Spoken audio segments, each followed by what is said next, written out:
സ്വർണ്ണക്കപ്പ് എങ്ങോട്ടാണ് ഗൈസ്? ഇത്തവണ അനന്തപുരിയിൽ നിന്ന് ശക്തന്റെ തട്ടകത്തിലേക്ക്, തൃശ്ശൂരിലേക്ക്.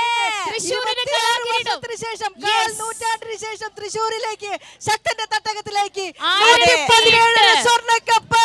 കൃത്യമായി പറഞ്ഞാൽ 26ാമത്തെ വർഷത്തിൽ 26 വർഷത്തിന് ശേഷം കപ്പ് തൃശ്ശൂർക്ക്. തൃശ്ശൂരിനെ ആരെടുത്തില്ലെങ്കിലും ആർക്ക് കൊടുത്തില്ലെങ്കിലും തൃശ്ശൂരിനെ ആ കപ്പ് തൃശ്ശൂർ എടുത്തു. 18 പോയിന്റുമായി 26 വർഷങ്ങൾക്ക് ശേഷം 1000-ൽ കടന്ന പോയിന്റുമായി ശക്തന്റെ തട്ടകത്തിലേക്ക് കൊണ്ടുപോവുകയാണ് 117 സ്വർണ്ണക്കപ്പ്. 1994, 96, 99 വർഷങ്ങളിൽ മാത്രമാണ് ഇതിനു മുമ്പ് തൃശ്ശൂർ ജേതാക്കളായിട്ടുള്ളത്. അതിനുശേഷം 26 വർഷങ്ങൾക്ക് ശേഷം തൃശ്ശൂർ ഇതാ വീണ്ടും ആ കപ്പ് ഉയർത്തുന്നു. പക്ഷേ ഞാനൊരു കാര്യം കൂടി പറയും, ഒട്ടും വിഷമിക്കേണ്ട. പാലക്കാടിന് 1007, ഒരേ ഒരു പോയിന്റിന്റെ വ്യത്യാസം.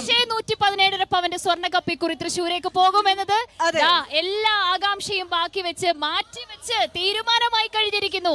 99 ആ കപ്പ് ഉയർത്തുന്നത് തൃശ്ശൂർ, ഇതിനു മുമ്പ് ആ കപ്പ് ഉയർത്തുന്നത് കൊല്ലം കലോത്സവത്തിലാണ്. കൊല്ലം കലോത്സവത്തിൽ. അതിനുശേഷം ഇതാ 26 വർഷങ്ങൾക്ക് ശേഷം പോവുകയാണ് തൃശ്ശൂർ. ജില്ലയായ തിരുവനന്തപുരത്ത് നിന്നും തൃശ്ശൂർ വീണ്ടും കപ്പ് കൊണ്ടുപോകുന്നു.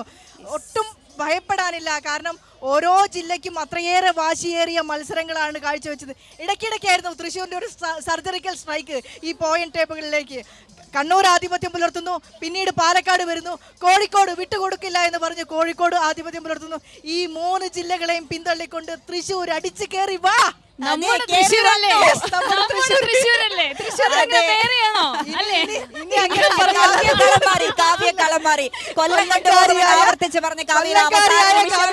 തൃശ്ശൂരിന് വേണ്ടി നമ്മുടെ സ്വന്തം തൃശ്ശൂരല്ലേ. തൃശ്ശൂർ കപ്പ് എടുക്കുമ്പോഴല്ലേ നമുക്ക് പറഞ്ഞല്ലേ മലബാറിലേക്ക് ഞങ്ങൾ കൊണ്ടുവന്ന്